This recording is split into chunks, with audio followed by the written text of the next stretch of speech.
Aujourd'hui, moi je suis avec Jean-Marie, on a été coupé tout à l'heure. Vous avez une solution à cette crise du mouvement des Gilets jaunes? C'est quoi votre solution? J'ai pas vraiment de solution, mais pour identifier, oui, voilà, pour trouver la solution, il faut identifier le problème. Et le problème majeur qu'on a, c'est qu'il n'y a plus de pognon, voilà, nulle part. Donc où il est ce pognon? En fait, il est là et on nous le vole, c'est tout. Et le problème, c'est qu'on nous le vole depuis 1973.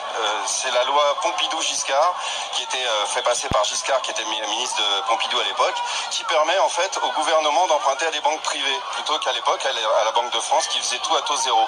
Donc depuis, en fait, on paye des taux d'intérêt à des banquiers, à des banques privées. Voilà, on est un État à la merci des usuriers en fait. Mais si on a besoin d'argent, où est-ce qu'on peut aller le chercher alors si on va pas auprès des banques? L'argent il est là parce qu'en fait c'est la valeur de travail des Français, c'est la valeur de tout ce qu'on produit par jour, de toutes les voitures qui sont construites, du pain qu'on vend, de absolument tout ce qui existe en France. Il y a des milliers de travailleurs, le système il marche très bien, sauf que 80% de nos impôts et 80% de tout le pognon est reversé à la bourse ou aux banques pour pas que le système se casse la gueule. C'est tout. Et donc voilà pourquoi les gens n'ont plus de pognon, mais le pognon il est là, voilà c'est tout.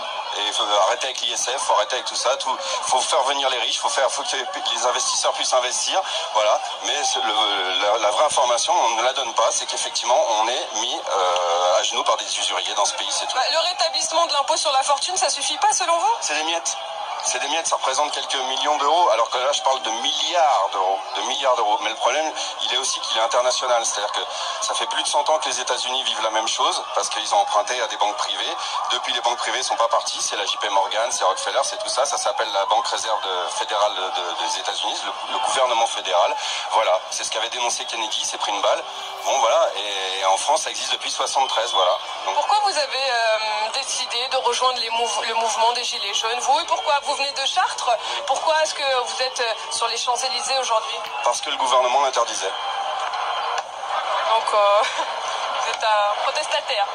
À partir du moment où je vois les petites vieilles, les gens, les retraités, tout ça, qui crèvent la dalle et qui sont pas écoutés et qui ont même honte de dire qu'ils empruntent à la banque pour payer leurs impôts, des choses comme ça, et ça depuis plus de 5 ans, qu'on nous interdise même de ne pas être content, je veux dire, mais c'est super la démocratie, je veux dire, là ça y est, le loup est sorti du bois, hein, comme on peut dire, on voit leur vrai visage, quoi.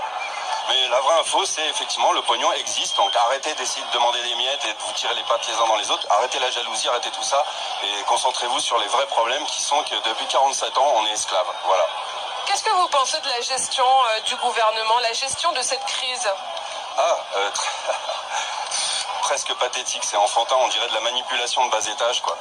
Voilà, j'ai interviewé, pardon, excusez-moi de dire ça, mais tout à l'heure on était contrôlé à Bastille par les sacs et tout, vider les sacs, et on a bien discuté, le représentant était tout à fait raisonnable et très poli, et il a dit vous discutez avec nous, il était pas con, voilà, et il m'a lâché une info parce que je lui dis, dès qu'il a parlé de l'Arc de Triomphe de la semaine dernière, je dis oui mais attendez, comment ça vous n'arrivez pas à virer 20 mecs qui foutent la merde, et soi-disant pas protéger les 40 gilets jaunes qui protègent la flamme du soldat inconnu. Il me dit mais vous savez, ces mecs là ils sont identifiés et on a pour ordre de ne pas intervenir sur ces gens. Pas. En fait, un responsable de la gendarmerie vous a dit ce groupe d'individus, de casseurs, on les connaît et on a... Pour ordre de ne pas intervenir sur ces gens-là. Voilà.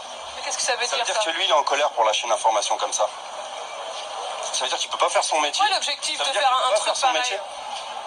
C'est la manipulation médiatique, ça veut dire que pendant une semaine, c'est ce qui s'est passé, et là, c'est nous les vilains, on est les gilets jaunes, sauf que le gilet jaune, c'est le peuple, c'est les petites vieilles, c'est les blacks, les beurs, les mecs de cité, les riches, c'est tout le monde, effectivement, voilà, et que c'est le peuple en colère, c'est tout, il y a personne qui est, je pense qu'il y a un maximum d'apolitique, les gens sont pas de parti, moi je suis d'aucun parti, voilà, et les gens en ont marre, c'est tout, donc effectivement... Qu'est-ce que vous avez à dire à Emmanuel Macron? Si vous aviez un mot à lui dire, ce serait quoi?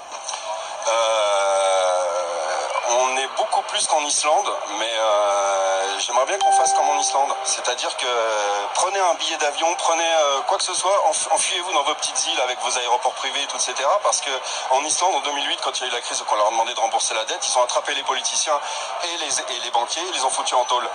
Ça, c'est pas passé aux infos, mais moi je le sais, quoi. Voilà. Et ils sont très bien en Islande depuis 2008. Voilà. C'est-à-dire que moi, ce que je dirais à Macron, c'est où tu es raisonnable et tu enlèves cette dette, voilà, tu arrêtes ça, tu arrêtes de mettre à genoux un peuple, sauf qu'il vient de la Rothschild, alors évidemment, il a pas envie de se prendre une balle, j'imagine, donc je dirais à Macron, fuis, voilà. Merci Jean-Marie. Donc vous l'avez entendu, beaucoup de colère auprès de ce gilet jaune qui demande métamorphoser le système économique. système et changer le système économique français selon lui. Donc. Merci.